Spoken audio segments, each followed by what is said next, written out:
Praise the Lord. Welcome to LST Exclusives, exclusively for all. ஏன்னா இதுக்கு முன்பதாக வந்து அன்மேரிட் தனியா, மேரிட் பீப்புள் தனியா எல்எஸ்டி நடைபெறும். பட் இது வந்து ஸ்பெஷல் செஷன்ன்றதுனால எல்லாருமே வந்திருக்கிறீங்க. நிறைய பேர் கலந்து இருக்கிறீங்க. யூடியூப்ல இதை நிறைய பேர் கேட்பாங்க. Thank you so much. கர்த்தர் உங்களை ஆசீர்வதிப்பாராக. நம்ம without wasting any time further ஸ்ட்ரெயிட்டா வேர்ட் ஆஃப் காடுக்கு நம்ம போகலாம். இன்னைக்கு வந்து கர்த்தருடைய வார்த்தையை எல்எஸ்டியில ஷேர் பண்ண போறது வந்து doctor Jacqueline grace, emerging preacher. Recent டேஸ்ல வந்து எங்களுடைய சர்ச் யூத்ஸ்க்கு வந்து அவங்க வந்து ப்ரீச் பண்ணும்போது ரொம்ப இம்பாக்ட்ஃபுல்லா இருந்துச்சு. நிறைய சாட்சிகள் பசங்க கிட்ட இருந்து பர்சனலா ஃபீட்பேக்ஸ் வரும்போது why not use her in LSD அப்படின்னு தோணுச்சு. ரைட் டைம்ல கர்த்தர் இந்த வாய்ப்பை ஏற்படுத்தியிருக்கிறார். ஸோ கர்த்தருடைய பர்சனல் நாமத்துக்கு ஸ்தோத்திரம். Over to Jacqueline. Thank you so much. Thank you for this opportunity to praise God. அவரோட நாமத்தையும் அவரோட அழகான வார்த்தைகளை ஷேர் பண்றதுக்கு எனக்கும் இந்த ஒரு ஜென்மத்துல காட் எனக்கு ஒரு வாய்ப்பு கொடுத்தாரு. அதுக்காக நான் ரொம்ப தேங்க் பண்றேன் காடுக்கு. முடிஞ்சா உங்க வீடியோஸ் ஆன் பண்ணி வைக்கலாம். ஓகே, நம்ம இன்னைக்கு என்ன கத்துக்க போறோம் அப்படின்னா மேனிஃபெஸ்டேஷன் ஆஃப் லைஃப் அப்படின்னு தான் இதோட டாபிக். இது எல்லாமே புதுசு, ஏன்னா மேனிஃபெஸ்டேஷன் பைபிள்ல இல்லை. பட் நம்ம அதை எப்படி கத்துக்க போறோம் அப்படின்ற ஒரு விஷயம் தான் பார்க்க போறோம். நான் 2 விஷயங்கள் வந்து நான் சொல்லி கொடுக்க போறேன். இப்போ என்னன்னா, நம்ம வந்து சப்கான்சியஸ் மைண்டை பத்தியும் மேனிஃபெஸ்டேஷன் பத்தியும் பார்க்க போறோம். ஸோ சப்கான்சியஸ் மைண்ட் அப்படின்னு வரும்போது என்ன ஞாபகம் வருது அப்படின்னா, ஆழ்மனம். தமிழ்ல சப்கான்சியஸ் மைண்ட்னா நம்ம ஆழ்மனம், அதாவது நம்ம கான்சியஸா பண்ணுவோம்ல. இப்ப நான் பேசுறது எனக்கு தெரியும், நான் பார்த்து பேசுறேன். ஓகே, மீட்டிங்ல பேசும்போது ஒரு மாதிரி பேசுவோம், வெளியே ஃப்ரெண்ட்ஸ் கூட இருக்கும்போது ஒரு மாதிரி பேசுவோம். அது மாதிரி எல்லாமே நம்ம கான்சியஸா பண்றது எல்லாமே வந்து நம்ம யோசிச்சு நிதானமா பண்ணுவோம். பட் சப்கான்சியஸ் மைண்ட்ல வந்து என்ன பண்ணுவோம்னா, நம்ம எல்லாமே வந்து நம்ம ஸ்டோர் ஆகும். இப்ப நமக்கு வந்து நம்ம ஒரு ஒரு நபரை பாக்குறோம். அந்த நபரை வந்து அவங்க கூட பாஸ்ட்ல நடந்திருக்கும்ல, ஒரு அழகான நிகழ்வா இருக்கலாம், இல்ல ஒரு சண்டையான நிகழ்வா இருக்கலாம். எதுவா இருந்தாலும் அந்த பர்சனை பார்த்தோன்னே நமக்கு ஒரு ஞாபகம் வருது பாத்தீங்களா? அதுதான் சப்கான்சியஸ் மைண்ட்ன்றது. அதாவது நம்ம பாஸ்ட்ல நடந்த விஷயத்தை எல்லாமே அந்த சப்கான்சியஸ் மைண்ட்ல வந்து அதை ஞாபகம் வச்சுப்போம், அது வந்து ஸ்டோர் பண்ணி வச்சுப்போம். அது எப்பெல்லாம் காட்டும்னா, இப்போ அந்த நபர் வரும்போதே அன்னைக்கு அடிச்சால உன்ன அப்படின்ட்டு அவங்க ஒரு பேச்சு பேசுறதுக்கு முன்னாடியே நம்ம ரியாக்ட் பண்ண ஆரம்பிப்போம்ல. சோ இது எல்லாமே உங்களோட ஃபீலிங்ஸ், உங்களோட அழுகை, சிரிப்பு, உங்களோட சந்தோஷம், உங்களோட கோவம் எல்லாமே வந்து இந்த சப்கான்சியஸ் மைண்ட்ல இருந்து தான் நம்ம வந்து பிஹேவ் பண்றோம். நம்மளோட பிஹேவியர், இப்ப நம்ம பிஹேவியர் வந்து நம்ம குழந்தைங்க கிட்ட ஒரு மாதிரி இருக்கும், இல்ல ஒரு நம்மள பிடிக்காதவங்களை பார்த்தா ஒரு மாதிரி இருக்கும்ல. சோ நம்மளோட பிஹேவியர்ஸ் எல்லாமே வந்து இந்த சப்கான்சியஸ் மூலியமா தான் நம்ம நம்ம வந்து செயல்பட வைக்குது. ஓகேவா? அந்த சப்கான்சியஸ் மைண்டுக்கு என்னன்னா, நல்லது கெட்டது தெரியாது. அதாவது அதுக்கு இது நல்லது நமக்கு தெரியும்ல, இது நெகட்டிவ் இது பாசிட்டிவ்ன்ட்டு. அந்த மாதிரி சப்கான்சியஸ் மைண்டுக்கு இது நெகட்டிவ் இது பாசிட்டிவ், இது எடுத்துக்க கூடாது இது எடுத்துக்கணும், அந்த மாதிரி எதுவுமே தெரியாது. நம்ம என்னெல்லாம் கொடுக்குறோமோ அதெல்லாம் அது எடுத்துக்கும். சோ நீங்க நல்லது கொடுத்தா நல்லது எடுத்துக்கோ, கெட்டது கொடுத்தா கெட்டதுக்கும். அதை எக்ஸ்பீரியன்ஸ் வச்சு நம்ம ஒவ்வொரு காலம் நடத்துல வச்சு அது வந்து எல்லாத்தையும் வந்து அதோட எக்ஸ்பீரியன்ஸ் அண்ட் தாட்ஸ் எல்லாம் வந்து அதோட சேவ் பண்ணி வச்சுக்கும். அண்ட் இப்போ வந்து சப்கான்சியஸ் மைண்ட் ஓரளவுக்கு புரிஞ்சிருக்கும்னு நினைக்கிறேன். அண்ட் மேனிஃபெஸ்டேஷன் அப்படின்னா என்னன்னா வெளிப்பாடு. நம்ம வந்து நீங்க சினிமா ஆக்டர்ஸ் எல்லாம் பாத்தீங்கன்னா நிறைய இப்போ யூஸ் பண்றாங்க மேனிஃபெஸ்டேஷன். அதாவதுன்னா எண்ணம் போல் வாழ்க்கை அப்படின்ற ஒரு விஷயத்த வந்து நிறைய பேர் யூஸ் பண்றாங்க இப்போ இதுல.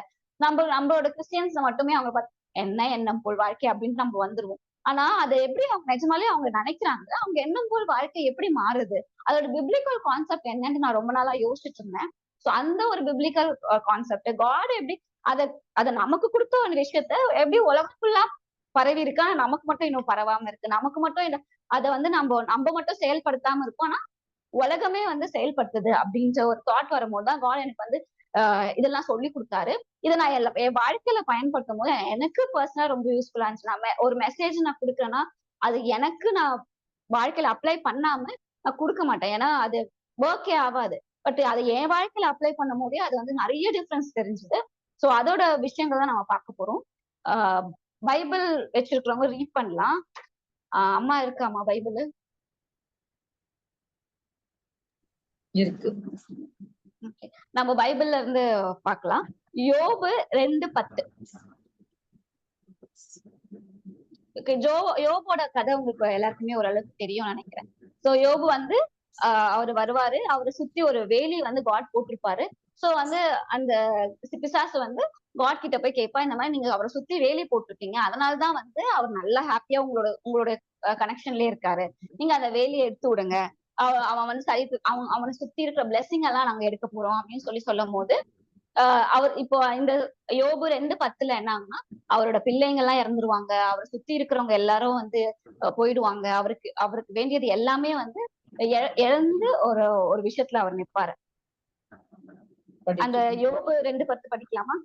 அதற்கு அவன், நீ பைத்தியக்காரி பேசுகிறது போல பேசுகிறாய்.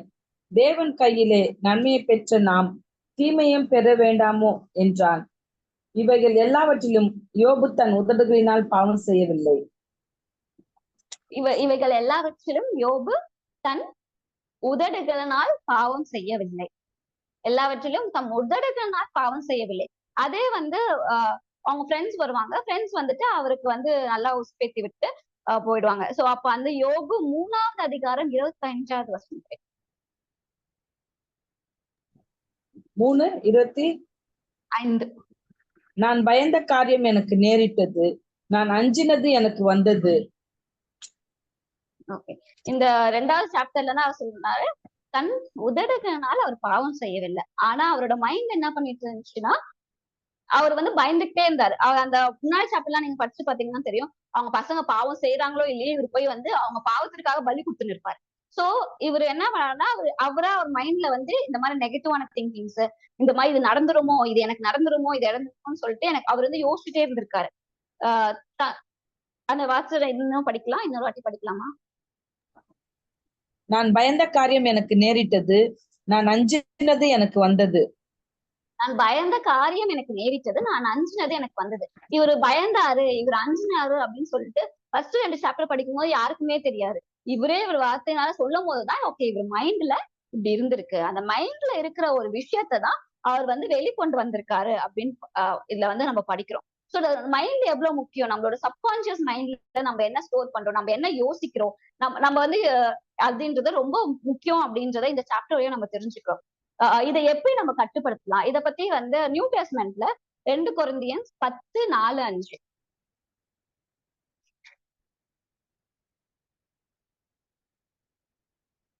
இன்னைக்கு கொஞ்சம் பைபிள் வேர்ஸ் மட்டும் நான் கொஞ்சம் அதிகமா வச்சிருக்கேன்.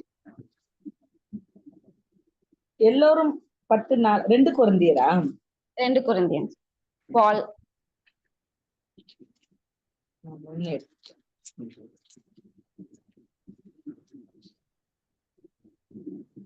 எங்களுடைய போர் ஆயுதங்கள் மாம்சத்துக்கு ஏற்றவைகளாயிராமல் அரண்களை நிர்மூலமாக்குகிறதற்கு தேவ பலமுள்ளவைகளாய் இருக்கிறது. அவைகளால் நாங்கள் தர்க்கங்களையும் தேவனை அறிகிற அறிவுக்கு விரோதமாய் எழும்புகிற எல்லா மேட்டிமையையும் நிர்மூலமாக்கி எந்த எண்ணத்தையும் கிறிஸ்துவுக்கு கீழ்ப்படிய சிறைப்படுத்துகிறவர்களாய் இருக்கிறோம். இதுல வந்து பால் சொல்லியிருப்பாரு எல்லா எண்ணங்களையும், மெயினா வந்து இதுல வந்து நம்மளோட எண்ணம், தாட்ஸ், அதை பத்திதான் இதுல சொல்லியிருப்பாரு. எல்லா எண்ணங்களையும் கிறிஸ்து இயேசுவுக்குள் கீழ்ப்படுத்தி, அது யார் படுத்தணும், கீழ்படுத்துகிறாய் இருக்கிறோம். அவர் கீழ்படுத்துவாரு, இல்ல காட் அதை செய்வாரு, இவங்க செய்வாங்க அவங்க செய்வாங்கன்னு அவருக்கு இல்ல. எல்லா எண்ணங்களையும் கிறிஸ்து இயேசுவுக்குள் கீழ்படுத்துகிறவர்களாய் இருக்கிறோம். சோ நம்மளுக்கு என்ன, நம்மளுக்கு வந்து போராட்டம் இருக்கு. நான் மெயின் போராட்டமே எங்கன்னா நம்ம மைண்ட்ல தான் ஸ்டார்ட் ஆகும். நீங்க யோசிச்சு பாருங்களேன், இப்போ சண்டை போடுறதுக்கு முன்னாடி அவங்க மைண்ட் வந்து ஃப்ரெஷ்ஷா இருந்துச்சு வச்சுக்கோங்க, சண்டையே போக மாட்டாங்க. ஆனா அவங்க மைண்ட்ல வந்து ஒரே நெகட்டிவான திங்கிங்கோ ஏதோ இருந்துச்சு, அந்த டைம்ல யாருன்னா ஒருத்தந்தாங்கன்னா ஒரு சண்டை வரும். சோ மைண்ட் தான் வந்து ஒரு டெவிலோட ஒரு பெரிய பிளேஸ். சோ அந்த மைண்ட் நம்ம வந்து எப்படி வந்து நம்ம சிறைக்குள்ள படுத்தணும்னா, நம்ம தாட்ஸ் எல்லாம் வந்து கர்த்தர் இயேசுக்குள்ள வந்து பூட்டி வைக்கணும், சிறைப்படுத்தி வைக்கணும் அப்படின்றதுதான் பால் சொல்றாரு. சோ அதை சிறைப்படுத்தி வைக்கும் போது நம்மளால நம்ம மைண்ட கண்ட்ரோல் பண்ண முடியும் அப்படின்றதுதான் பைபிள் சொல்லுது. சோ அது எப்படின்னா இதுதான் சயின்ஸுமே சொல்லுது. சோ நம்ம பைபிள்ல இருக்கிறதான் சயின்ஸ்ல வந்து அவங்க கண்டுபிடிச்சிட்டு இருக்காங்க. ரொம்ப வருஷ கணக்கமா சயின்டிஸ்ட் எல்லாம் என்ன கண்டுபிடிக்கிறாங்கன்னா, கடவுள் படைச்ச எல்லா விஷயத்தையும் வந்து அவங்க வருஷ கணக்கா கண்டுபிடிக்கிறாங்க. ஆனா நம்ம காட் எவ்வளவு அழகா சொல்லிட்டாருல்ல, நம்ம எண்ணங்களை கிறிஸ்து இயேசுக்குள் சிறைப்படுத்துகிறா இருக்க வேண்டும் அப்படின்ட்டு. ஓகே, நம்ம எண்ணங்களை சிறைப்படுத்திட்டோம். அப்புறம் நெக்ஸ்ட் என்ன பண்ணலாம், நம்ம நெக்ஸ்ட் ஸ்டெப், நம்ம எண்ணங்களை சிறைப்படுத்தா சரியாயிடுமா, நம்ம லைஃப் வந்து நம்ம நினைக்கிற மாதிரி மாறிடுமான்னா, ஃபர்ஸ்ட் ஸ்டெப் இது. செகண்ட் ஸ்டெப் அப்படின்னு போகும்போது ப்ராவர்ஸ் 18:21 படி. நீதிமொழிகள் 18:21.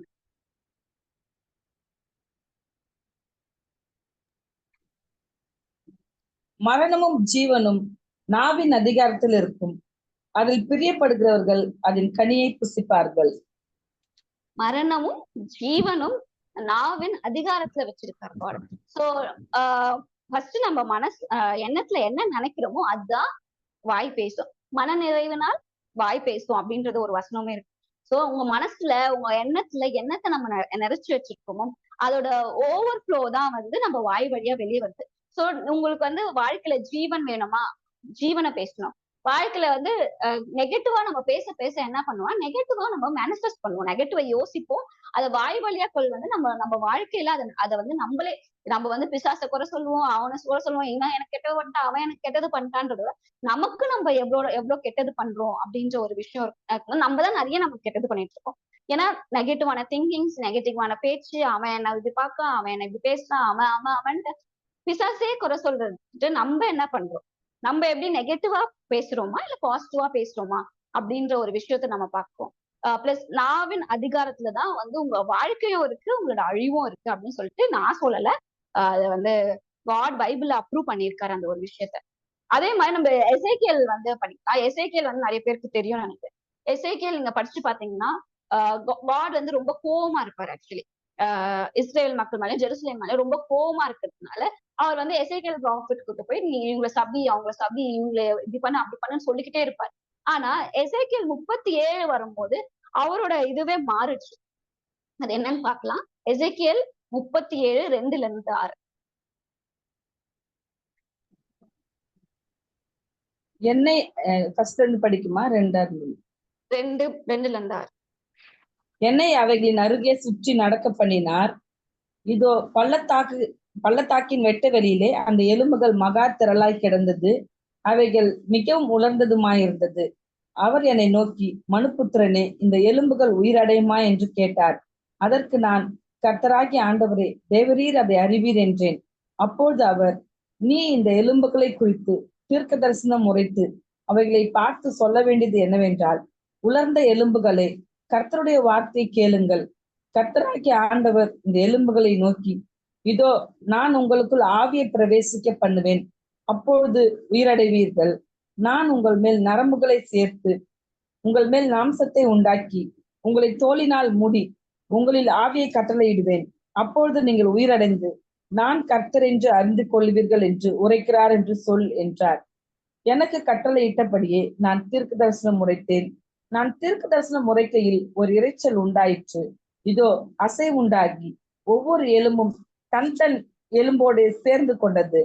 நான் பார்த்து கொண்டிருக்கையில் இதோ அவைகள் மேல் நரம்புகளும் மாம்சமும் உண்டாயிற்று. மேற்புறம் எங்கும் தோலினால் மூடப்பட்டது, ஆனாலும் அவைகளில் ஆவி இல்லாதிருந்தது. அப்பொழுது அவர் என்னை பார்த்து, நீ ஆவியை நோக்கி தீர்க்க தரிசனம் உரை. மனுபுத்திரனே, நீ தீர்க்க தரிசனம் உரைத்து ஆவியை நோக்கி, கர்த்தராகிய ஆண்டவர் உரைக்கிறது என்னவென்றால், ஆவியே, நீ காற்று திசை 4 வந்து கொலையுண்ட இவர்கள் உயிரடையும்படிக்கு இவர்கள் மேல் ஊது என்கிறார் என்று சொல் என்றார். எனக்கு கற்பிக்கப்பட்டபடி நான் தீர்க்க தரிசனம் உரைத்தேன்.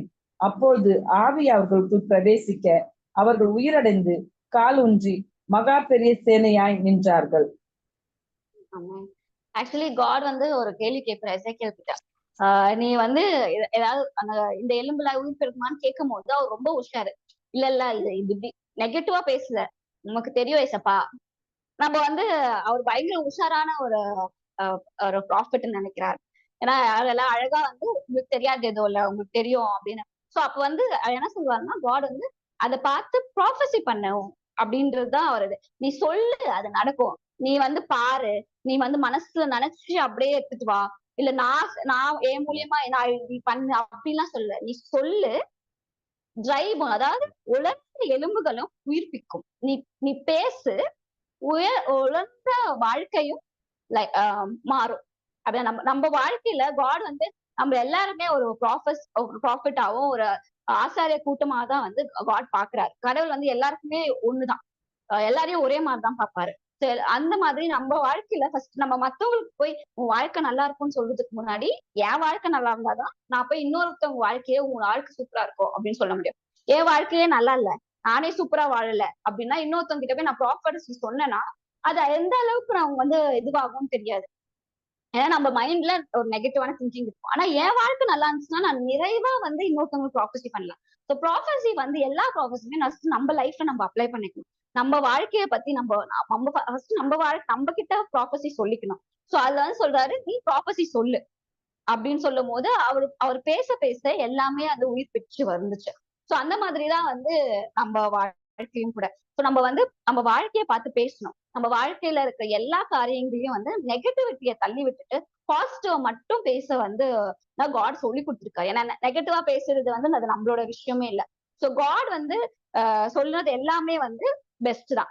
சோ கடவுள் நமக்கு கொடுத்துருக்கேன் ஏதாச்சும் ஒன்னாச்சும் நம்ம கிட்ட வந்து காட் வந்து கெட்டது செய்வாரானா செய்ய மாட்டாரு. எல்லா ஒரு நல்ல ஒரு ஈவும் அது கடவுள் கிட்ட இருந்து வரும். சோ அதனால நம்ம வாழ்க்கைய பத்தி ஃபர்ஸ்ட் நம்ம வாழ்க்கைய பார்த்து நம்ம வந்து ப்ராப்பர்ட்டி சொல்ல ஆரம்பிக்கலாம். மெயினா என்ன அர்த்தம்னா நம்ம வாழ்க்கைய வந்து நம்ம கடவுளோட கண்கள்ல இருந்து பார்க்க ஆரம்பிக்குமோ அது ரொம்ப அழகா இருக்கும். அதை வந்து நம்மளே லவ் பண்ண ஸ்டார்ட் பண்றோம் நம்ம வாழ்க்கைய.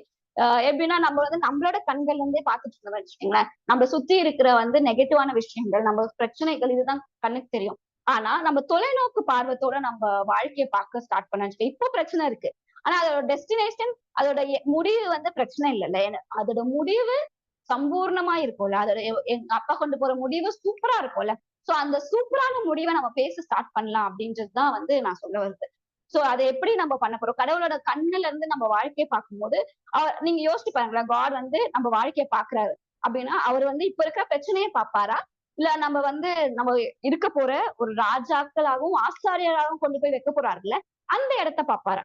சோ அவரோட கண்ணுல இருந்து பார்க்கும்போது அவரோட பெரிய விஷயம் இதுதான். என் குழந்தை எப்படி கடந்து வந்தாலும் இதுதான் கோல், இதுதான் டார்கெட் அப்படின்னு தான் அவர் பார்ப்பாரு. சோ அந்த வழியா நம்மளும் வந்து அவர் கண்கள்ல இருந்து பார்க்கும்போது நம்மளும் இந்த பிரச்சனைகள் எல்லாம் பெரிய தெரியாது.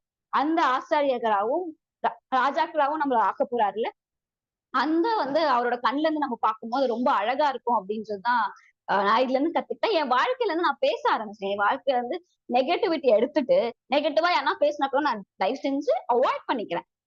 ஏன்னா அது என் வாழ்க்கை இல்ல. என் வாழ்க்கைக்கு சாபமோ இல்ல நெகட்டிவான விஷயமோ என் வாழ்க்கைக்கு நான் அலோவ் பண்ண மாட்டேன். நமக்கு அந்த பவர் இருக்கு அப்படின்றது நம்ம நம்ம நம்ம நம்ம வாழ்க்கையில எதை திறந்து கொடுக்குறோமோ அதுதான் நம்ம வாழ்க்கையில வரும். ஆதாம் வந்து ஆதாம் ஏவாள் இருக்கும்போது ஏவாள் கிட்ட போய் வந்து பிசாசு சொல்லுவான். என்ன சொல்லுவான்? அந்த பழத்தை பார்த்து நீங்க அந்த பழத்தை சாப்பிட்டா காட் மாதிரி மாறிடுவீங்க அப்படின்ட்டு. அவன் என்ன சொல்லுவான்னா ஒரு ஆசை காட்டுவான். அந்த ஆசை ஆக்சுவலி அவன் மைண்ட்ல இருந்த ஒரு விஷயம் தான். அவன் வந்து அதை இமேஜினேஷனா எடுத்துடுவான். ஆனா அவளுக்கு தெரியல ஆல்ரெடி கடவுளோட சாயல்ல தான் அவன் படைக்கப்பட்டிருக்கா அப்படின்னு சொல்லிட்டு.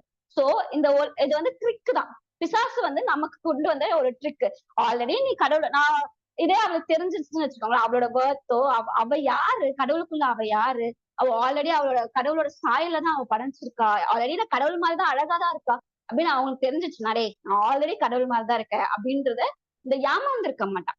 சோ நம்ம யாரு கடவுளுக்குள்ள அப்படின்றத நம்ம தெரிஞ்சுக்கிறதுக்கு நம்ம வாழ்க்கைய பார்த்து நம்ம பேச ஸ்டார்ட் பண்ணிட்டே இருக்கணும். இல்ல அது என்னன்னா நம்ம வந்து நம்மளோட சப்கான்சியஸ் மைண்டை ட்ரிக் பண்ணலாம். அதாவது நம்ம ஒரு நெகட்டிவ் திங்கிங், ஒரு நெகட்டிவான திங்கிங் வருதுன்னா நம்ம வந்து நான் ஹாப்பியா இருக்கேன், ஹாப்பியா இருக்கேன், நான் ஹாப்பியா இருக்கேன் அப்படி இதெல்லாம் வந்து ப்ரூவன் சயின்ஸ் தான். ஆக்சுவலி நீங்க சயின்ஸ்ல போய் நீங்க பாத்தீங்கன்னா இந்த ஊர் உலகமே இப்ப நிறைய பேசிட்டு இருக்கு. நாங்க இதை நினைச்சோம், இதை வந்து மேனிஃபெஸ்ட் பண்ணணும்னு நினைச்சோம், அது எங்க வாழ்க்கையில மேனிஃபெஸ்ட் ஆயிட்டு இருக்குன்ட்டு நிறைய இன்டர்வியூஸ்ல சினிஸ் ஆக்டர்ஸ் எல்லாம் சொல்லிட்டு இருக்காங்க. ஆக்சுவலி நம்ம தான் அதை பண்ணணும். ஏன்னா அதுதான் நம்ம காட் எதிர்பார்க்கிறாருல்ல. சோ நீங்க ஹாப்பியா இருக்கீங்க, என் வாழ்க்கை சூப்பரா இருக்கு, என்ன வந்தாலும் என் வாழ்க்கை செம்மையா இருக்கும் அப்படின்னு சொல்லிட்டு நீங்க சொல்லிக்கிட்டே இருந்தீங்கன்னா நிஜமாலே வந்து உங்க மைண்ட் நம்பிடும் நீங்க ஹாப்பியா தான் இருக்கீங்க அப்படின்னு சொல்லிட்டு. அது ஆட்டோமேட்டிக்கா ஹாப்பி ஹார்மோன்ஸ் சுரக்க ஆரம்பிக்கும். ஹாப்பி ஹார்மோன்ஸ் சுரக்கும் போது உங்களோட எல்லா காரியங்களுமே ஹாப்பியா தான் மாறும். உங்க வாயில இருந்து வர வார்த்தைகள் எல்லாம் ஹாப்பியா மாறும், பாசிட்டிவா மாறும். சோ நம்மள சுத்தி நடக்கிறவங்க, நம்ம வாழ்க்கை, நம்மளோட எல்லா விஷயங்களும் வந்து பாசிட்டிவாவே மாறிட்டு போவோம். அது மாத்திரம் இல்ல, இந்த பாசிட்டிவாவும் இந்த பாசிட்டிவான எண்ணங்கள் வரவும், இந்த பாசிட்டிவான பேசுறதுக்கு வந்து ஒரு சின்ன ஒரு விஷயம் வந்து நமக்கு தேவைப்படுது. அது என்னன்னு பார்க்கலாம்.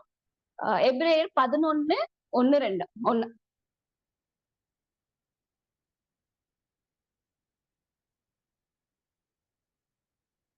அம்மா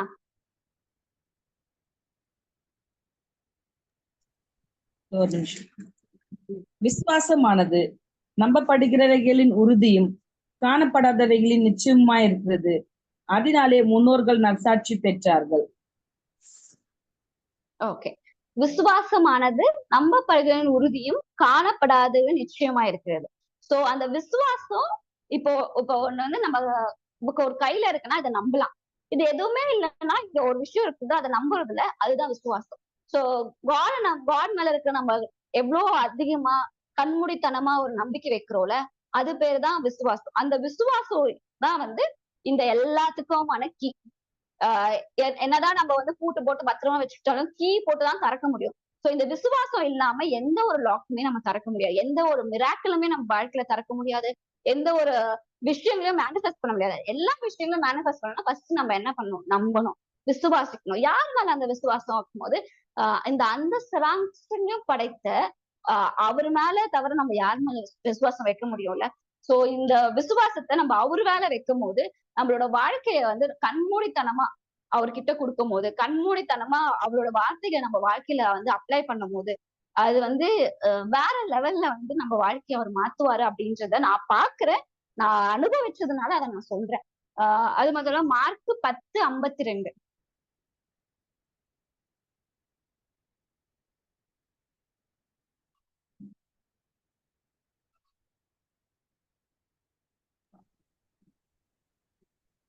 இயேசு அவனை நோக்கி, நீ போகலாம், உன் விசுவாசம் உன்னை ரட்சித்தது என்றார். உடனே அவன் பார்வை அடைந்து வழியிலே இயேசுவுக்கு பின் சென்றான். ஓகே, இதுல என்ன சொல்றேன், உன்னோட விசுவாசம் உன்னை ரட்சித்தது.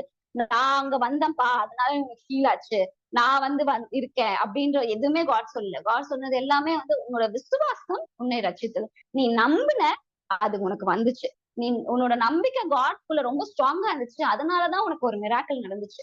உன்னோட நம்பிக்கை யார் மேல நம்ம வைக்கணும்ன்றது ரொம்ப முக்கியம். நம்ம வந்து நெகட்டிவா பேசி பேசி பேசி வந்து மனுஷங்க மேல வைக்கிறோமா, மனுஷங்க மேல நம்பிக்கை வச்சு சீக்கிரமா ஒரு ஒரு ஒரு இடத்துல அவங்க ஏமாத்திட்டு தான் போவாங்க. ஒரு இடத்துல முதுகுல குத்திட்டு போக வாய்ப்பு இருக்கு. ஆனா நம்ம விசுவாசத்தை கடவுள் மேல ரொம்ப ஸ்ட்ராங்கா வச்சாதான் நம்ம வாழ்க்கையை சுத்தி நடக்கிற எல்லா விஷயங்களும் அவர் செம்மையா வந்து நடத்துவாரு. இதேதான் நம்ம வந்து ஒரு இன்னொரு சாப்டர்ல படிச்சோம்னா பார்க்கலாம். இந்த படகுல வந்து இந்த அலைலாம் அடிக்கும்ல, அப்ப அழகா காட் வந்து அந்த சைடு போயிடலாம் அப்படின்னு சொல்லிட்டு படுத்து தூங்கிடுவார். சோ அவர் என்ன சொன்னாரு, நம்ம அந்த கரையை கடப்போம் அப்படின்றது சொல்லிட்டு தூங்கிட்டாரு. ஆனா அவங்க பாக்குற சுச்சுவேஷன் என்னன்னா, ஃபுல்லா வந்து காத்தடிக்குது, படகுலாம் ஆடுது, ஃபுல்லா வந்து ஸ்ட்ராமா இருக்கு. ஆனா இவங்க எல்லாம் பயந்துட்டாங்க. பட் அவர் காட கூட வச்சுனே காட அவங்க வந்து நம்பல, விசுவாசிக்கல. சோ விசுவாசம் இல்லாத கிரியை வந்து செத்துதான் இருக்கிறது. சோ அந்த காட் கூட இருக்கும் போதே அவங்க விசுவாசிக்க, காட் செஞ்சு உங்களுக்கு வந்து ஃபெய்த் இல்லையா அப்படின்னு கேட்டு அதை பார்த்து பேசுவாரு, அதை வந்து ஸ்டாப் பண்ணுவாரு, அது வந்து வந்து பேசுவாரு, அது அடங்கும். சோ உங்க வாய் அப்படி அது அந்த பவரை வந்து நம்ம கிட்ட கொடுத்திருக்காரு அப்படின்னு தான் சொன்னேன். சோ காட் வந்து அதை எக்ஸாம்பிளாவே வந்து செஞ்சுட்டு போயிருக்காரு. காட் நம்ம கூட இருக்கும் போது, நம்ம கடவுள் மேல ரொம்ப கண்மூடித்தனமா ஃபெய்த்த வைக்கும் போது, நம்ம என்ன பேசுறோமோ, நம்ம என்ன நினைக்கிறோமோ, அதுதான் நம்ம வாழ்க்கையில வந்து நம்ம மேனிஃபெஸ்ட் பண்ண போறோம். அதுதான் நம்ம வாழ்க்கையாவே மாற்ற போறோம். சோ நம்ம இனி வரும் காலங்கள்ல இதுக்கு வரைக்கும் ஆக்சுவலி நானுமே நிறைய நம்பிட்டு இருந்தேன். ஏன்னா ஒரு நல்லது சொன்னோம்னு வச்சுக்கோங்க, ஒரு கெட்டது நடக்கும். ஒரு என்னது ஒரு ஒரு சாட்சி சொல்ல கூட பயப்படுவோம். ஐயோ சாட்சி சொன்னா இவங்க கண்ணு வச்சிருவாங்களோ, அவங்க கண்ணு வச்சிருவாங்களோ, ஒரு நல்லது பேசு என் வாழ்க்கையில நல்லது சொல்லவே பயமா இருக்கு. சோ இது எல்லாமே வந்து நம்ம பிசாசுக்கு நம்ம வந்து இடம் கொடுத்த ஒரு விஷயங்கள் தான் நான் கத்துக்கிட்டேன். ஏன்னா காட் வந்து எங்கேயுமே வந்து சொல்லவே இல்லை உனக்கு நல்லது நடந்தா கெட்டது நடக்கும் அப்படின்னு சொல்லவே இல்லை. கிருபை மேல கிருபை, கிருபையும் மேர்சியும் குட்னஸ் வந்து உன்னை ஃபாலோ பண்ணி வந்துட்டே தான் இருக்கும்னு சொல்லு. இல்லப்பா ஒரு நாள் மேர்சி வரும், ஒரு நாள் கெட்டது வரும், ஒரு நாள் நல்லது வரும், ஒரு நாள் கெட்டது வரும்னு காட் சொல்லவே இல்லை. அவர் சொன்னதா நன்மையும் கிருபையும் உனக்கு தொடர்ந்துட்டே இருக்கும், வாழ்நாள் ஃபுல்லா உனக்கு தொடர்ந்துட்டே இருக்கும்னு தான் அவர் சொன்னது. சோ அவர் சொன்ன வார்த்தைகளை பிசாசு எந்த மாதிரி எல்லாம் நம்ம ட்விஸ்ட் பண்ணி நம்மள வந்து ஒரு நல்லதை வெளியே பேசிட்டுக்கோ, ஒரு நன்மையை சொல்றதுக்கோ, ஒரு நம்மள கடவுள் செஞ்ச அதிசயங்களை சாட்சிகளை வந்து வெளியே பகிர்ந்துக்கிறதுக்குமே வந்து நம்ம அவ்வளோ வந்து யோசிக்கிறோம். அதனால வந்து நம்ம இனிமேல் நம்ம அதை மாத்திக்கலாம். ஆக்சுவலி ரீலேர்னிங் அண்ட் அன்லேர்னிங் வந்து ரொம்ப முக்கியம். வாழ்க்கை ஃபுல்லா நம்ம வந்து நிறைய தப்பான விஷயங்களை கத்துட்டு வருவோம். ஆனா அந்த சரியான விஷயங்கள் நம்ம வந்து ஹிட் பண்ணும் போது தப்பான விஷயங்களை விட்டுட்டு சரியான விஷயங்களை வந்து கத்துக்கிட்டு அதை கடந்து போறதுக்கு நம்ம கத்துக்கணும். அப்பதான் நம்ம வாழ்க்கை மேல போகும். அவர் சொன்ன நன்மையும் கிருபையும் நம்மள அப்படியே தொடர்ந்துட்டே இருக்கும். அவருக்கு வந்து சொல்வார்ல, சத்துருக்கு முன்பாக எனக்கு ஒரு பந்தய ஆயத்தப்படுத்தி என் தலையை எண்ணெயால் அபிஷேகம் பண்ணுகிறேன், என் பாத்திரம் நிரம்பி வழிகிறது, ஜீவனுள்ள நாளெல்லாம் நன்மையும் கிருபையும் என்ன தொடரும். சோ அது என்னன்னா அனாட் பண்ணுவாரு காட். சோ கர்த்தரை வீட்டிலே நீடித்த நாட்களா நிலைத்திருப்பேன். நீடித்த நாட்களா நிலைச்சிருப்பேன். இப்ப கொஞ்சம் போயிட்டு வருவேன், அப்புறம் வருவேன். இப்படி போயிட்டு போயிட்டு வர்றது வந்து நமக்கு இல்ல. அது வெளியே இருக்கிறவங்களுக்கு இருக்கலாம். பட் நமக்கு காட் கொடுத்திருக்கிற ப்ராமிசஸ் எல்லாமே ஆமென் என்றும் ஆமென் என்றும் நம்ம வந்து பெற்றுக்கொள்ள போறோம். சோ அவர் கொடுத்திருக்கிறது எல்லாமே என்ன? நன்மையும் கிருபையும் உன்னை தொடும். உன் சத்துருவுக்கு முன்பாக உன் தலையை எண்ணெயால் அபிஷேகம் பண்ணி உன் பாத்திரம் நிரம்பி வருகிறது. என் ஜீவனுள்ள நாளெல்லாம் நன்மையும் கிருபையுமே எனக்கு தொடரும். கர்த்தருடைய வீட்டிலே நீடித்த நாட்களா நிலைத்திருப்பேன் அப்படின்றத கடவுளோட ஒவ்வொரு ப்ராமிசஸுமே நமக்காக சூப்பரா கொடுத்திருக்காரு. நம்ம தான் வந்து அதோட மாடிஃபிகேஷன் பண்ணிருக்கோம்.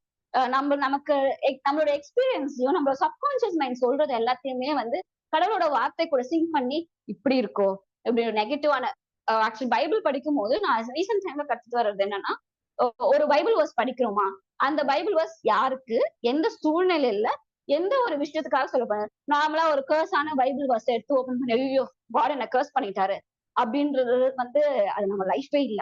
அது யாருக்காக சொல்லப்பட்டது, எந்த சூழ்நிலையில சொல்லப்பட்டது, எந்த சுச்சுவேஷன்ல அந்த சுச்சுவேஷன்ல இருந்து காட் அவங்களுக்கு என்ன சொல்லி கொடுத்தாரு, அதை வந்து நம்ம எப்படி நம்ம லைஃப்ல கத்துக்கலாம் அப்படின்ற ஒரு விஷயம் தான் பைபிள் நமக்கு சொல்லித்தரு. அவர் கொடுத்த வாக்குத்தத்தங்கள் எதுவுமே வந்து நெகட்டிவா இருக்காது. ஏதாவது ஒரு வாக்குத்தத்தை சொல்லுங்க இது நெகட்டிவா இருக்கு. காட் கொடுத்த ப்ராமிஸ் எல்லாமே வந்து பயங்கரமா ஆசீர்வதிக்கிறதாவும் பயங்கர மிராக்குலஸாவும் இருக்கு. அவ்வளோ மிராக்குலஸ், அவ்வளோ ஸ்டாண்டர்டான காட நம்ம வந்து வர்ஷிப் பண்றதுனால அந்த ஸ்டாண்டர்ட் காடுக்காக அந்த ஸ்டாண்டர்டை நோக்கி நம்ம போலாம் அப்படின்றதுதான் ஒரு விஷயம். சோ நம்ம வாழின் வார்த்தைகள் எல்லாமே வந்து மாற்றலாம். யாருக்காக மாத்த போறோம்? நம்ம லைஃப் நல்லா இருக்கணும்னா நம்ம பிள்ளைங்களுக்கு பிள்ளைங்க, உங்க பிள்ளைகளை பார்த்து நீங்க பேசுங்க. உங்க பிள்ளைங்களுக்கு மேல வந்து ப்ராஃபஸி பண்ணுங்க. அது ரொம்ப வாழா இருக்குன்னு சொல்லாம என் புள்ள நல்லா வருவான், என் புள்ள சமத்தா இருப்பான் அப்படின்ட்டு பாசிட்டிவான வார்த்தைகள் நீங்க பேசிக்கிட்டே இருந்தீங்கன்னா உங்க சுத்தி வந்து பாசிட்டிவிட்டியே தான் நடக்கும். இப்ப ரிசர்ச்ல கூட ஒரு இது சொன்னாங்க, ஒரு 2 மரம் இருந்துச்சு. ஒரு மரம் வந்து ஒரு மரத்தை பார்த்து கர்ஸ் பண்ணிட்டே இருந்தாங்களாம்.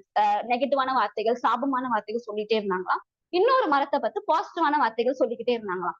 ஆனா இந்த பாசிட்டிவான வார்த்தை சொன்ன மரம் வந்து பயங்கர செழிப்பா வளர்ந்துச்சான். இந்த நெகட்டிவ் வார்த்தை சொன்னவங்க வந்து அப்படியே பட்டு போயிடுச்சான், செத்தே போயிடுச்சான் அந்த செடி. சோ உங்களோட வார்த்தைக்கு அவ்வளவு வல்லம் இருக்கு. ஒரு ஒரு விஷயத்த பார்த்து நீங்க நெகட்டிவா சொல்லிக்கிட்டே இருந்தீங்கன்னா அது அது அது உங்க வாழ்க்கையில நெகட்டிவாவே அமையும். பட் அதே விஷயத்த நீங்க வந்து லைஃப் பார்த்து பாசிட்டிவா சொல்லிக்கிட்டே இருந்தீங்கன்னா அந்த வாழ்க்கையை வந்து காட் வந்து நமக்காக, ஏன்னா இந்த உலகத்தை வந்து யாருக்காக படைச்சாரு? அந்த உலகத்தை படைச்சு நம்ம கையில கொடுத்து நீ ஆண்டுகோள் அப்படின்றதுதான் காடோட சித்தமே. அவரோட சித்தம் எல்லாமே வந்து நம்ம இந்த எல்லாத்தையும் ரூல் பண்ணணும் அப்படின்றதுக்காக தான். அவரு கூட ஹாப்பியா இருக்கணும் அப்படின்ற ஒரு விஷயத்துக்காக தான் காட் நம்மள படைச்சாரு. நம்ம அதை விட்டு பிரச்சனைக்கு பின்னாடி ஓடாம காட் நமக்காக என்ன படைச்சிருக்காரோ அதை நம்ம வாழ்க்கையை எப்படி சந்தோஷமா என்ஜாய் பண்ணலாம். சந்தோஷமா இருங்க, மறுபடியும் சொல்ற சந்தோஷமா இருங்கன்னு தான் சொல்றாரே தவிர துக்கமா இருங்க, நீங்க வந்து நாசமா போயிடுங்க அப்படின்ற ஒரு வார்த்தையும் காடு கிட்ட இருந்து வராது. சோ ஆனா கடவுளோட வார்த்தையை கடவுள் கிட்ட இருந்து ஸ்ட்ரெயிட்டா பெற்றுக்கொண்டு நம்ம வாழ்க்கைய கடவுளுக்காக, கடவுளுக்கு என்ன விருப்பமோ அதபடி வார்த்தையை பேசி ஹாப்பியா சந்தோஷமா வாழலாம். இப்போ இன்னொருத்தவங்க கூட நீங்க பேசுறீங்கன்னா தயவு செஞ்சு நல்ல வார்த்தைகளை பேசுங்க. அதுவே பைபிள்ல போட்டிருக்கு. மத்தவங்க கிட்ட பேசுங்கன்னா அவங்களோட லைஃபுக்கு அது பிரயோஜனமா இருக்கிற விஷயங்கள் நீங்க பேசுங்க. அது அவங்க லைஃப வந்து இன்னொரு லெவலுக்கு கொண்டு போகும். ஒரு நல்ல விஷயங்களை பேசுங்க. நெகட்டிவா இருக்கா தயவு செஞ்சு பேசாதீங்க, பரவாயில்ல. நீங்க பேசணும், நீங்க அவங்களுக்காக ப்ரேயர் பண்ணணும் அப்படின்றதுலாம் யாருக்கும் யாருக்காகவும் ப்ரேயர் பண்ணணும்னு அவசியம் இல்லை. நீங்க நெகட்டிவா அது பண்ண போறீங்க, நெகட்டிவா ஸ்ப்ரெட் பண்ண போறீங்க அப்படின்னா நீங்க நிஜமாலே ஒருத்தவங்களுக்காக பாரப்படுறீங்கன்னா தயவு செஞ்சு பாசிட்டிவிட்டியை ஸ்ப்ரெட் பண்ணுங்க. அவங்களுக்கு அவங்க வாழ்க்கைய பார்த்து நீங்க பேசுங்க. அவங்க வாழ்க்கைய பிளஸ் பண்ணுங்க. உங்க நாவின் அதிகாரத்துல தான் காட் அதை வச்சிருக்காரு. சோ அது நீங்க மத்தவங்க கிட்ட பேசுனீங்கன்னா அவங்கள பிளஸ் பண்ணுங்க. மனசார எவ்வளவு அதிகமா அவங்கள பிளஸ் பண்ண முடியுமோ பிளஸ் பண்ணுங்க. அவங்க உங்களை பிளஸ் பண்ணட்டும். நம்மளோட வாழ்க்கைய ஒரு ஒரு பிளஸ்ஸட் லைஃபா கடவுள் எதிர்பார்க்கிற அந்த பிளெஸிங் லைஃப் கூட கடந்து போலாம். தேங்க்யூ இந்த ஒரு ஆப்பர்ச்சுனிட்டி எனக்கு கொடுத்ததுக்காக. Thank you so much. Yes, praise be to God. Thank you so much. ரொம்ப அழகான, சூப்பரான, ரொம்ப முக்கியமான ஒரு வார்த்தையை கேட்டோம். I think it's timely word அப்படின்னு நான் நினைக்கிறேன். ஏன்னா உலகம் ஃபுல்லாவே நியூஸ்ல தொடங்கி மற்ற எல்லா காரியத்திலும் ஃபுல் ஆஃப் நெகட்டிவிட்டி. அந்த டேட்டா, அந்த நியூஸ்லாம் உண்மையான கூட தெரியாது. நம்ம படிக்கிறோம், பாக்குறோம் நியூஸ் டிவில. எந்த அளவுக்கு அவங்க போடுற டேட்டாஸ்லாம் உண்மை. இத்தனைக்கும் அந்த கோவிட் டேஸ் எல்லாம் இஷ்டத்துக்கு அடிச்சு விட்டாங்க. நியூஸ் அபிஷியல் சேனல்ஸ்லேயே ஃபேக் நியூஸ், ஃபேக் டேட்டாஸ்ன்ற மாதிரி. ஸோ உலகம் ஃபுல்லா நெகட்டிவிட்டி சூழ்ந்திருக்கிற பட்சத்துல நம்ம இன்னைக்கு வந்து ஒரு ரைட் டைம்ல அப்ரோப்ரியேட்டான ஒரு வேர்ட் கேட்டோம். எஸ்பெஷலா கிறிஸ்டியன்ஸ்க்கு ஒரு பழக்கம் இருக்கு. என்ன சொல்லுவோம் அப்படின்னா, விசுவாசிக்கிறையா அப்படின்னா எஸ், நிறைய விசுவாசிக்கிறனே அப்படின்ற மாதிரி சொல்லுவோம். எதை வச்சு ப்ரூவ் பண்றது அப்படின்னா சிம்பிள். இந்த வேர்ட்ல இருந்து நம்ம கற்றுக்கொண்டது என்னன்னா, விசுவாசிக்கிறியா? ஆம். ஆம் என்றால் எதை வச்சு தெரியும் அப்படின்னா, ஸ்கிரீன்ல நான் டைட்டில் ஒரு நிமிஷம் நம்ம போஸ்டோட டைட்டில நான் இந்த டைம்ல நான் நினைவு கூற ஆசைப்படுறேன். எதுக்கு இந்த டைட்டில் போட்டோம் அப்படின்னு. எஸ், இதுல இந்த இடம் பாருங்க. இது எப்பவுமே நம்மளுடைய மைண்ட்ல இருந்து போகக்கூடாது, அழியக்கூடாது. எஸ், உன் வாழ்க்கை உன் கையில் அப்படின்னுதான் இதுக்கு முன்பதாக பழமொழி நம்ம கேள்விப்பட்டிருக்கோம். ஆனா இனிமேல் நம்ம பார்க்க போறது என்ன அப்படின்னா, உன் வாழ்க்கை உன் வாயில். இந்த அந்த மைக் ஞாபகம் வச்சுக்கோங்க, ஓகேவா? மைக், அந்த மைக் பிக்சர் ஏன் போட்டோம்னா, ஏன்பா நீ பேசுறதெல்லாம் கொஞ்சம் மைக் போட்டு ஊரறிய பேசுறேன்னு கொஞ்சம் நினைச்சுக்கோ. அதாவது எனக்கு நான் சொல்லிப்பேன்ல ஒரு சில வார்த்தைகள், என்ன என் மனசாட்சின்ட்டு எனக்குள்ளேயே நான் பேசிப்பேன்ல, அது கொஞ்சம் லைட்டா இங்க மைக் செத்தஸ்கோப் வைக்கிற மாதிரி மைக் வச்சு ஊரெல்லாம் டமார வச்சா நல்லா இருக்குமா கேட்கறதுக்கு? இல்லையா? அப்ப மாத்திடு. உனக்கு நீ என்ன சொல்ற, நமக்கு நம்ம சொல்ற வார்த்தைகள், நமக்கு நம்ம யூஸ் பண்ண வார்த்தைகள், அவங்க சொல்லும் போது இப்போ குழந்தைங்க இருந்துச்சுன்னா குழந்தைங்களை பத்தி பாசிட்டிவா பேசுங்கன்னு சொன்னாங்க. நான் என்ன சொல்றேன்னா, ஃபர்ஸ்ட் எல்லாமே நம்ம கிட்ட இருந்து ஆரம்பிக்கலாம். நான் என்னை பத்தி என்ன சொல்லணும் அப்படின்ற மாதிரி. இது நாங்க ஆக்சுவலா போன வாரத்துடைய எங்க சபையோட யூத்ல எடுத்த சப்ஜெக்ட் தான். அப்போ இந்த யூத்ஸ்க்கு ஏத்த மாதிரி ஒரு சில காரியங்கள் வந்து நாங்க ரெடி பண்ணோம். ஆனா இது யூத்துக்கு மட்டுமே பொருந்தாது. இதுவும் ஜாக் எடுத்ததுதான். இதை நான் ஸ்கிரீன்ல போடுறேன். முடிஞ்சா ஸ்கிரீன்ஷாட் எடுத்துக்கோங்க. அப்படி சரியா தெரியலன்னா ஒன்றும் பிரச்சனை இல்லை. நான் வந்து உங்களுக்கு வந்து இந்த காப்பி அனுப்புறேன். எனக்கு சென்ட் மீன் மெசேஜ் அனுப்பிச்சீங்கன்னா அனுப்புறேன். இதுல பாருங்களேன், வேத பிரகாரம் இதெல்லாம் நம்ம வாயில இருந்து வர வேண்டிய வார்த்தைகள். நம்ம வாயில இருந்து என்ன வரும்? நான் உருப்படாதவன், நான் ஒன்னா நம்பர், ஃப்ராடு, நான்லாம் உருப்பட மாட்டேன், அந்த மாதிரி நெகட்டிவாவே வரும். இப்ப பாருங்களேன், இது பாருங்களேன், எனக்கு விரோதமாய் உருவாக்கப்படும் எந்த ஆயுதமும் வாய்க்காது. ஆனா நம்ம வார்த்தையில வாயில டிப்பிக்கல் என்ன வரும்? ஐயோ இவன் வராளா, ஐயோ இவனெல்லாம் நம்ம மேற்கொள்ள முடியாது அப்படின்ற மாதிரிதான் ஒரு. ஆனா வசனம் என்ன சொல்லுது பாருங்களேன், எனக்கு விரோதமாய் உருவாக்கப்படும் எந்த ஆயுதமும் வாய்க்காது. அப்போனா உருவாக்கப்படாமலாம் இல்ல, நிச்சயமா நமக்கு எதிராக ஆயுதங்கள் உருவாக்கப்படும். ஆனா அது வாய்க்காது. ஓகே, பருப்பு வேகாது. ஓகேவா? அந்த மாதிரிதான். இப்போ நான் பிரமிக்கத்தக்க அதிசயமாய் உண்டாக்கப்பட்டு நம்மளை பார்த்து நம்ம என்ன சொல்லுவோம்? நான்லாம் அழகில்லை, என்னை விட அவங்கதான், எனக்கு மட்டும் முடி ஏன் இருக்கு, எனக்கு மட்டும் கண்ணியா இருக்கு. ஆவியானவர் எப்படி தெரியுமா பேசியிருக்கிறாரு? இனியவள் ஸ்டார்டிங்ல வர்ஷிப் நடத்தும் போது எச்சனுமே ஃபர்ஸ்ட் யூஸ் பண்ண வேர்டு காட். நம்மள ஒவ்வொரு அங்கத்தையும் எப்படி அழகா படிச்சிருக்காருல்ல, அதுக்கெல்லாம் நம்ம நன்றி சொல்லலாம். ஒரு கண்ணு, மூக்கு, வாய், இந்த வசனம் அப்படிதான் சொல்லுது பாருங்களேன். நான் பிரமிக்கத்தக்க அதிசயமாய் உண்டாக்கப்பட்டேன். நான் யூத்ல எடுக்கும் போது நான் என்ன சொன்னேன் அப்படின்னா, உலகத்துல மொத்தம் எத்தனை அதிசயம் அப்படின்னா 7. இல்ல, இனிமேல் இருந்து 8. யார் இந்த 8வது அதிசயம்? நான் தான். அப்போ ஆக்சுவலா ஃபர்ஸ்ட் அதிசயம் நான் தான். அது ஐ மீன் நீங்க தான் அப்படி எடுத்துக்கணும். ஓகேவா? உலகத்துல இனிமேல் எத்தனை அதிசயம்னு கேட்டா 7னா 7 சொல்லக்கூடாது, 8ன்னு சொல்றேங்க. ஓகேவா? ஏன் 8? என் புக்ல 7 தான் இருந்துச்சு. இல்லப்பா, ஒண்ணு விட்டாங்க, அது எங்க பைபிள்ல தான் ஆட் ஆயிருக்குது. நான் பிரமிக்கத்தக்க அதிசயம், நான் தான் ஃபர்ஸ்ட் அதிசயம். அதுக்கப்புறம் மிச்சம் இந்த உலக மனிதர்களால படைக்கப்பட்ட அதிசயம் 7. ஆனா கடவுள் படைத்த ஒன் அண்ட் ஒன்லி அதிசயம் யாருன்னா நான் தான், மனிதர்கள். ஓகேவா? சோ அப்படிதான் வசனம் சொல்லுது பாருங்களேன். என் வாழ்க்கைக்கு தேவையான வளமான நல்வாழ்வின் திட்டங்களை கர்த்தர் வைத்திருக்கிறார். இதெல்லாம் அனுதினமா நம்ம கன்ஃபர்ஸ் பண்ணணும். நான்லாம் ஒரு முந்தா நேத்து கொஞ்சம் லோவா ஃபீல் பண்ணும் போது இந்த இந்த பேப்பரா கொடுத்தாங்க. இது ரொம்ப நல்லா இருந்துச்சு. அதை எடுத்து அப்படியே பச்சு அது எனக்கு வந்து தெம்பு கிடைச்சது. நான் பலங்கொண்டு தினமனதா இருப்பேன். நான் கிறிஸ்துவுக்குள் புது சிருஷ்டியா இருக்கிறேன். நான் விடுதலையாக்கப்பட்டேன். நான் நம்ம வாய் என்ன சொல்லும்? அவள்தான் நீ மாட்டிக்கின, நீ பாவத்திலே இருக்கிற, நீ எல்லாம் பிசாசுடைய பிள்ளைன்ற மாதிரி. ஆனா இதை வசனம் பாருங்களேன், நான் விடுதலையாக்கப்பட்டேன். நான் தேவனுடைய பிள்ளை. கடவுளின் திட்டத்தில் எனக்கு நம்பிக்கை உள்ளது. நான் சமாதானமாக இருக்கிறேன். ஆனா சூழ்நிலை அப்படி இல்லையப்பா.